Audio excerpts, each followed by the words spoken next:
పైన ఉన్నటువంటి పెద్దలు, ముఖ్య అతిథి వచ్చేసినటువంటి పులిరావు సార్ గారు, అదేవిధంగా పీటీఎం ఫౌండేషన్ చైర్మన్ తిమ్మయ్య గారు, సభ్యులు, వేదిక పైన ఉన్నటువంటి ఉపాధ్యాయులు, పెద్దలు అందరికీ కూడా, తల్లిదండ్రులు, విద్యార్థిని అందరూ కూడా స్వాగతం, సుస్వాగతం.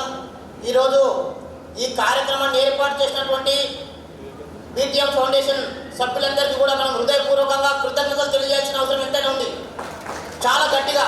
ఎందుకంటే ఈరోజు మన మాగనూరు మండల కేంద్రంలో, కృష్ణ మండల కేంద్రంలో ఉన్నటువంటి చిన్న గుడెవలూరు గ్రామంలో ఇంత పెద్ద ఎత్తున ఈ కార్యక్రమం ఏర్పాటు చేసినట్టే చాలా నిజంగా వాళ్ళని మనం అందరం కూడా అభినందించాల్సిన అవసరం చాలా ఉంది.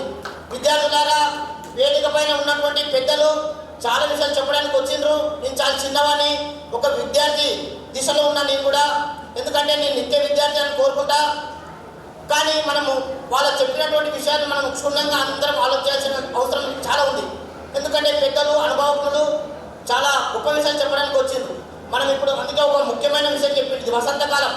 ఈ వసంతకాలంలో, వసంత ఋతువులో చాలా ఒక మొక్కని నాటితే 100%గా చెట్టు అనేది చాలా బ్రహ్మాండంగా మొలుస్తుందనే విషయం చెప్పింది, మీరు గమనించాలి. ఇంకొక విషయాన్ని ఎందుకు గుర్తు చేస్తున్నంటే, మనమందరం కూడా ఎంతో కష్టపడి, ఇష్టపడి చదివి ఈరోజు పైకి వచ్చినాం. చదువుతో పాటు కావాల్సింది మనకు సంస్కారం. నేను అదే కోరుకుంటున్నా. విద్యార్థుల దగ్గర ఇంకొక విషయం ఏం కోరుకుంటా అంటే, మన ఉపాధ్యాయుల దగ్గర, పెద్దల దగ్గర ప్రతి విషయాన్ని క్వశ్చన్ అంటే ప్రశ్నించే తత్వం రావాలి. ప్రశ్నించే తత్వం వస్తేనే మనము చదువులు కానీ, సంస్కారం కానీ మనకు బాగుంటుందని నేను కోరుకుంటున్నా. ఈ అవకాశం ఇచ్చిన పెద్దలందరికీ కూడా మరొకసారి ధన్యవాదాలు. మాగనూరు జూనియర్ కాలేజ్ తరఫున ప్రత్యేకంగా వారికి కృతజ్ఞతలు చేస్తూ జై హింద్, జై భారత్.